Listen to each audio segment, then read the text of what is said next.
Christmas and happy December to you. Now my other channel, Brothers of the Sword Productions, has another video out titled Shugburl Inscription Decoding on Shepherd's Monument. And this is one of the world's top uncracked ciphers, and I believe I've cracked it. And if you're interested in viewing the video, the link is down below in the description box. Now your reading is about passion. It could be passion for a lover, an idea, a property of some sort that you're looking forward to acquiring. The rune that you received is Kanaz. This is about shining a light into the dark corners of things, or extending the fire within yourself. This can be about passion for art, romance, career, whatever is really burning strong in your life right now. You're going to start fanning the flames. But this card can indicate controlled change, or else it means you're going to get burnt. You can put your hands in something and you're going to get burnt. So you have to be very careful about how you deal with fire and the passions of your fire.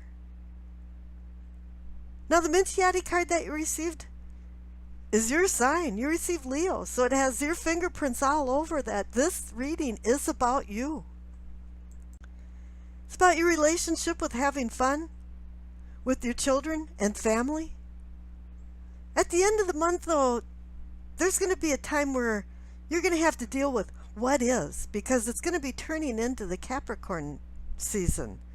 And what is it going to be bringing you down to reality, probably after Christmas time, so that you start thinking, what is it that you want in life? What is it that really is happening? And what is it that I can change? Now, you know, this is Christmas time and there's going to be a lot of emotions flowing, but your two overall energy cards are cups. You know, the element of cups is something that has to be contained. And I think that's what it's saying too. You have the Queen of Cups and the Page of Cups. The Page definitely has to be contained. This can be very immature energy, and that you really have to have some control over it. Now the Queen of Cups brings in understanding, emotional understanding. She helps you intuitively with things. And hopefully she can govern the Page of Cups, because the Page of Cups can kind of go off the deep end with things, with passion, too much of falling in love with something too quickly, or then having unrequited love and then being depressed and down in the dumps. So you're going to have to balance your emotional chart a little bit so that you're not going into too many peaks and too many valleys. Now the cards over on the left, you receive the Ten of Wands and the Two of Cups. And this is the category of what you know. Now the Ten of Wands is saying that there's been a heavy load. You've been carrying a lot of things, doing a lot of things, probably for other people, because you have the Two of Cups with it. The Two of Cups card is about choice. Any two card is about partnership, decision, balance. This whole reading is about the passion of making decisions too, because you'll see that you have two of Swords cards there too. All of this, and you have the Lovers card too. And that's all about decision making. It's time for you to make some decisions. I think you forestalled some decisions this summer. And then with all of the changes and busy and things going on in the fall, decisions were deferred. And now it's time for you to make some decisions about your life. And here it's saying that you've been carrying too heavy a load, and it's time for you to drop some of these wands and lighten things up a little bit. Start things over again. Because the cards that you received in the center was the Ace of Swords and the Chariot.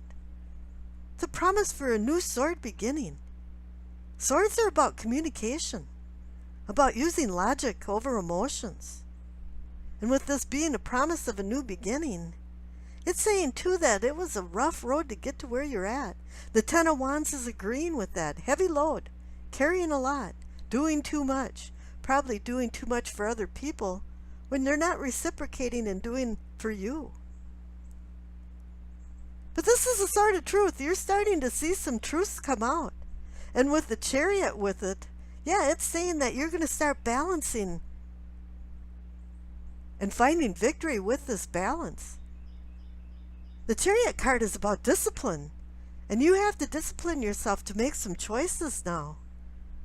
You have the Lover's card on one side of the Chariot, and you have the Two of Cups on the other side. You're going to have to balance your idea of desire versus deeds, vice versus virtue, as I say. You have some choices to make now, and they're going to be difficult choices. Oh, okay, the Two of Wands is right next to the Lover's card. Wow, it's time to make some plans. Time to change things around a little bit.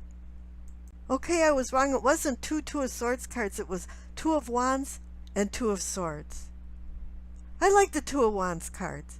You know, you're looking over the horizon, determining what options and opportunities you have available to you. And now it's time to make some decisions as you make these plans. But you have the Lover's card there. That could be a very difficult card to find balance with. What are you falling in love with? And is it worthy of your time and attention? Is your desires directed right, and is your moral compass working? And past passionate desire, what do you desire in life? What direction do you want to go to acquire some goals and achieve some success and victory back there with the Chariot card? Do you have the discipline for you to acquire the success? The Chariot card back there is about self-realization, self-awareness, self-reality. It is about self, and it's saying, yeah, you're the one that has to make this decision. And don't base these decisions on other people and make them happy and yourself unhappy. That's why the first card that you receive for the future is the Two of Swords. It's saying it's a very difficult decision for you to make. You're in a dilemma. Even though this is a sword card, she's covering her heart while she's crossing the two swords. So this is about making a heart decision and a hard decision at the same time. Now, if you do make the right decision, you have the Three of Cups up there above the Two of Swords. This is a celebration card. But then right next to it is the Nine of Swords. That's the card about regret, remorse. This is an and or. Either you get celebration, shared accomplishments with other people, or you're going to be laying in bed wondering why it didn't work out for you. Whatever it is, you're coming to the end of something. The Ten of Wands back there is an ending, a new beginning card. And the Nine of Swords is saying something is coming to a completion. Now in between that, you have the Ace of Swords with the promise of a new beginning. If you can discipline yourself with the Chariot, you're going to find victory.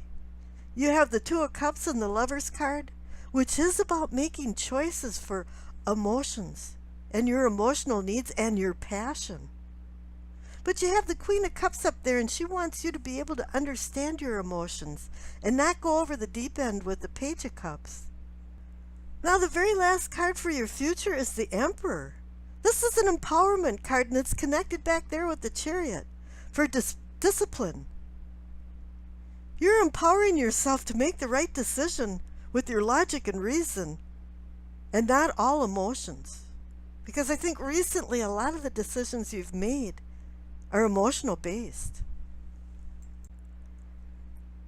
Now the Emperor wants you to question whether the decision or decisions that you make will make you happy and make you question what is.